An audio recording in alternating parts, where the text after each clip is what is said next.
Assalamualaikum warahmatullahi wabarakatuh. My name is Shakir and I am the chemistry faculty of BCom. So today we will discuss a very interesting topic and name of the topic is melting point and boiling point. तो आज का class बहुत ही ज़्यादा important है और आज की class में हम सीखने वाले हैं melting point and boiling point of transition element. Before we discuss melting point and boiling point, सबसे पहले हम एक टर्म सीखते हैं यहाँ पे, जिस टर्म का नाम पड़ा है मेटालिक बॉन्ड। तो first of all we will discuss a very important term और इस टर्म का नाम क्या पड़ा है? Metallic bond. अब सवाल है सर ये मेटालिक बॉन्ड है क्या? मेटालिक बॉन्ड को एक्सप्लेन करने के लिए एक मॉडल दिया गया जिस मॉडल का नाम पड़ा है सी मॉडल।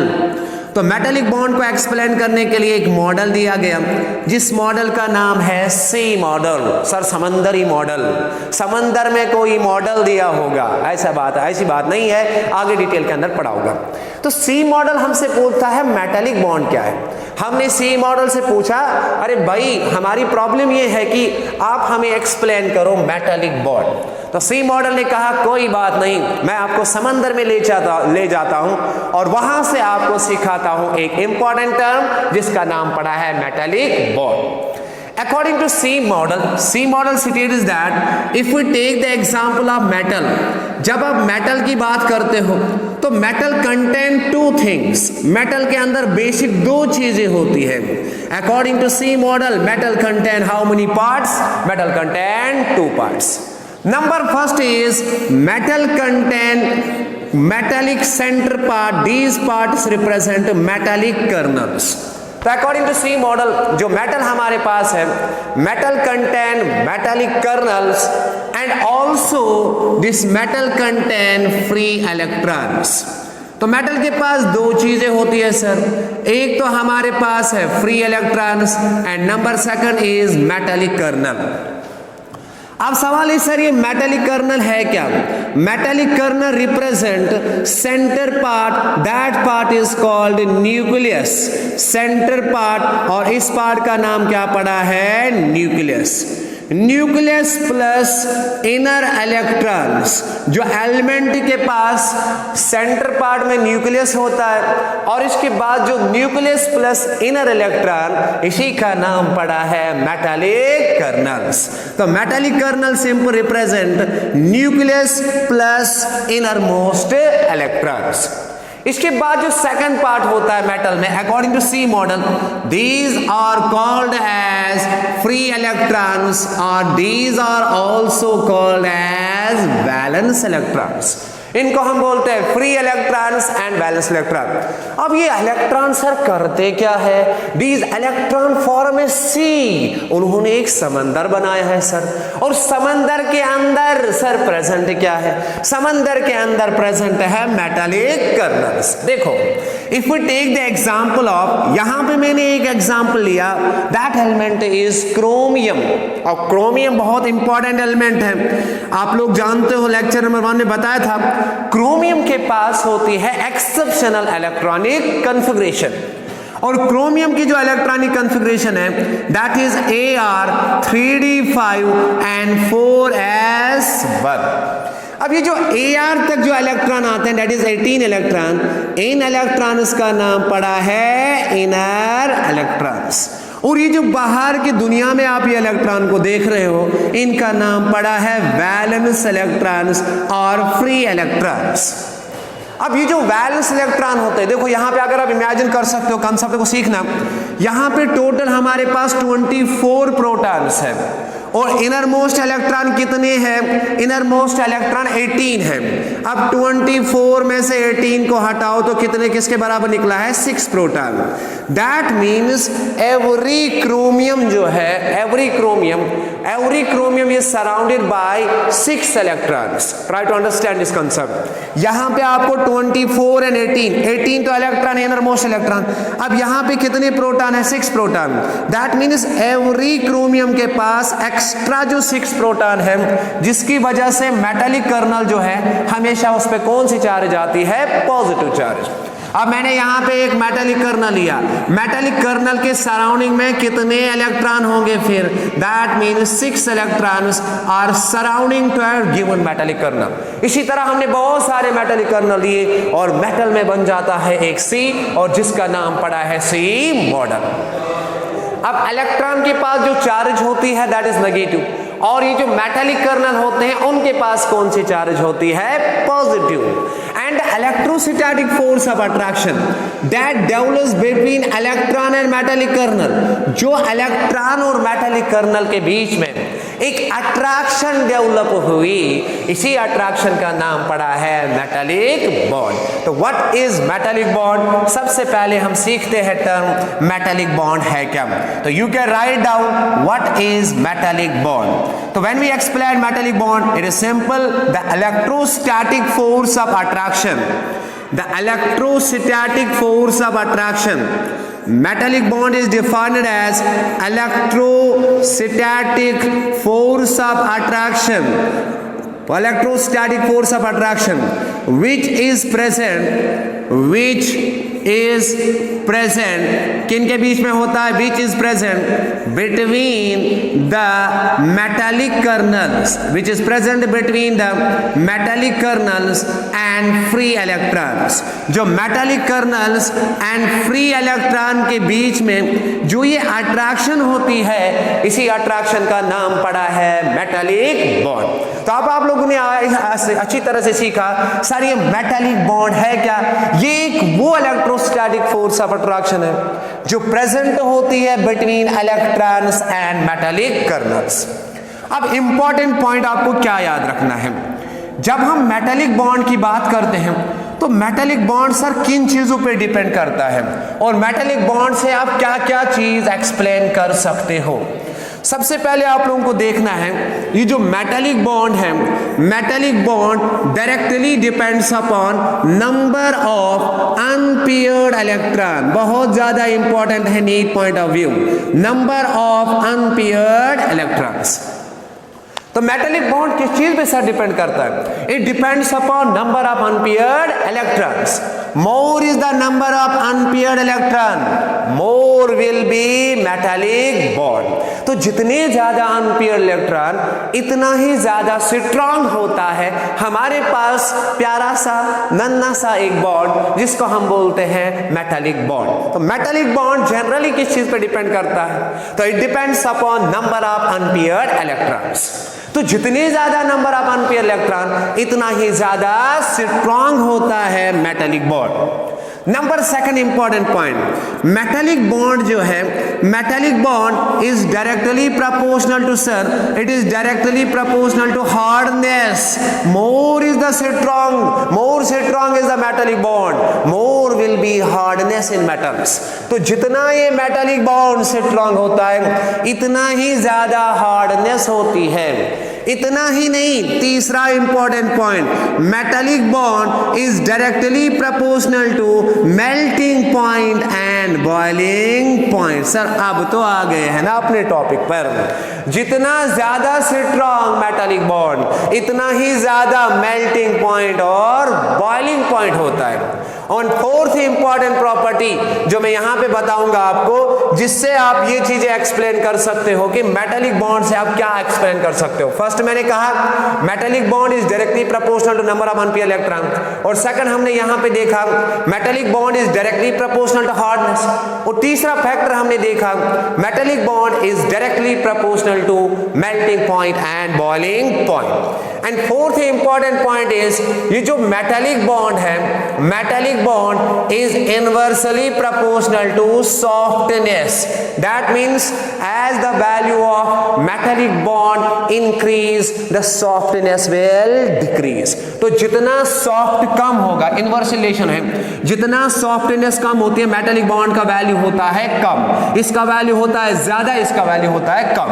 तो ओवरऑल मेटालिक बॉन्ड से हमने एक्सप्लेन किया as the value of number of unpaired electron increase, melting point and boiling point is also increased. चलो हम चेक करते हैं 3D सीरीज। और 3D सीरीज में हम सबसे पहले बात करते हैं 3D सीरीज, और 3D सीरीज का जो पहला एलिमेंट है, इस एलिमेंट का नाम पड़ा है scandium.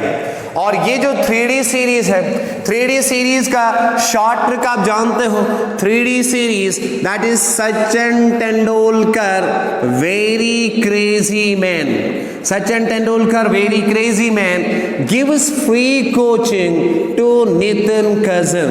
Sachin Tendulkar, very crazy man, and gives free coaching to Nitin Cousin.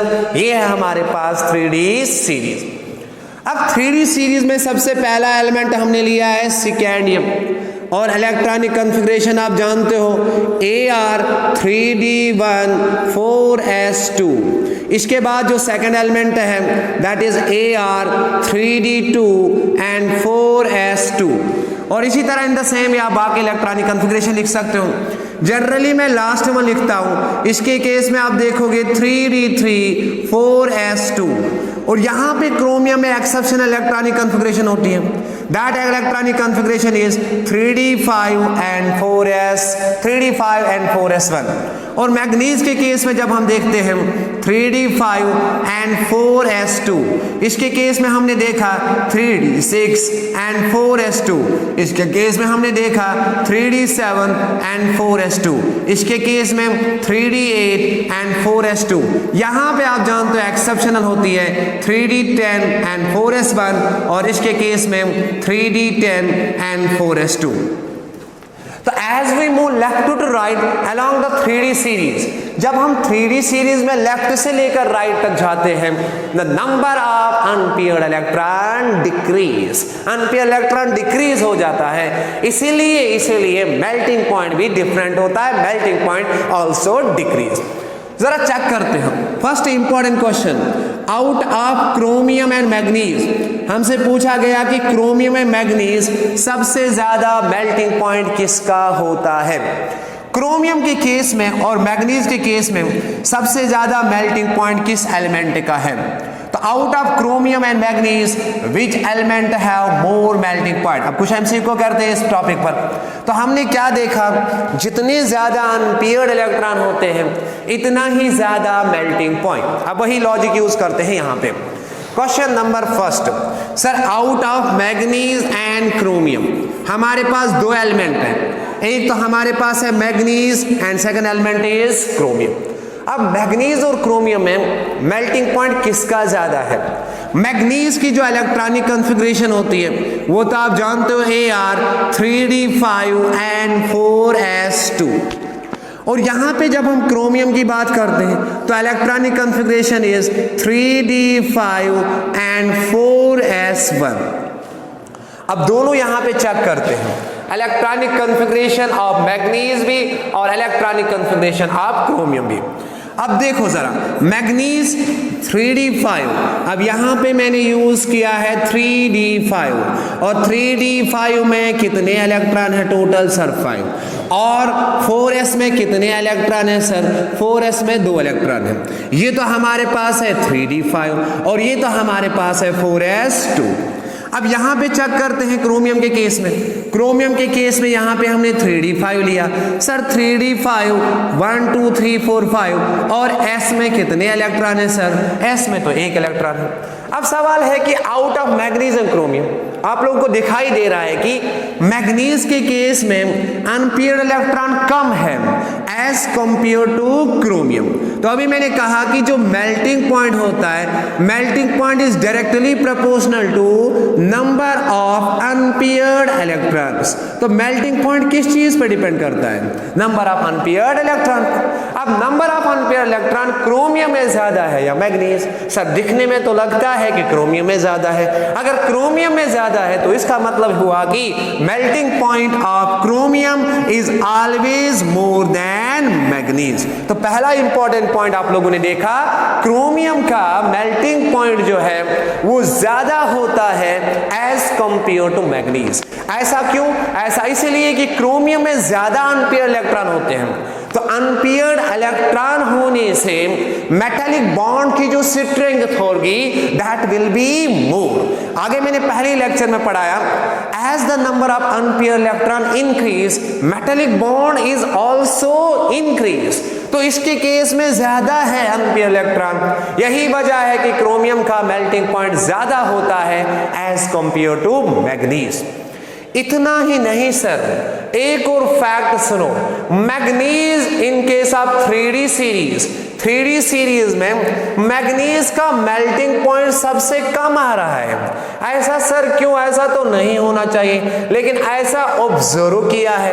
ऐसा तो हम नहीं चाहते थे सर, लेकिन ऐसा एक्सपेरिमेंट भी देखा गया है। तो we have to follow the experiment, we have to follow the science, we can not change the laws of nature, we have to follow the laws of nature. तो चलो देखते हैं melting point of next element. जब हम expected behaviour दिखाते हैं, जैसे आप लोगों ने एनसीईआरटी में ये करो दिखाए होंगे, सबसे पहले होता है स्कैंडियम, इसके बाद टाइटेनियम, और बाद में आप देखोगे ऐसा करो आ रहा है कुछ ऐसे ही। यहां पे आपको जो दिखा रहे हैं scandium titanium, Sachin Tendulkar very crazy man gives free coaching to Nitin cousin. अब लास्ट में आता है जिंक। अब यहां पे हम एक्सेप्शनल देख रहे हैं कि जो हमारे पास मैग्नीज है, Mn है, जो हमारे पास मैग्नीज है, मैग्नीज के केस में देखा गया कि मैग्नीज का मेल्टिंग पॉइंट कम होता है।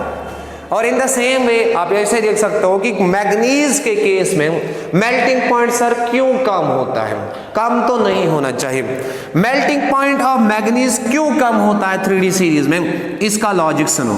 जब हम मैग्नीज की बात करते हैं, मैग्नीज में अभी मैंने कहा कि मैग्नीज के केस में इलेक्ट्रॉनिक कॉन्फ़िगरेशन है क्या sir? Electronic configuration is Ar3d5 and 4s2। अब देखो कंसेप्ट 3d5, इसमें कितने इलेक्ट्रॉन है सर? Total 5, 1 2 3 4 and 5। और इसके बाद होता है 4s2, इसमें कितने इलेक्ट्रॉन है? 2। सर इसमें तो 2 इलेक्ट्रॉनिक कॉन्फ़िगरेशन है।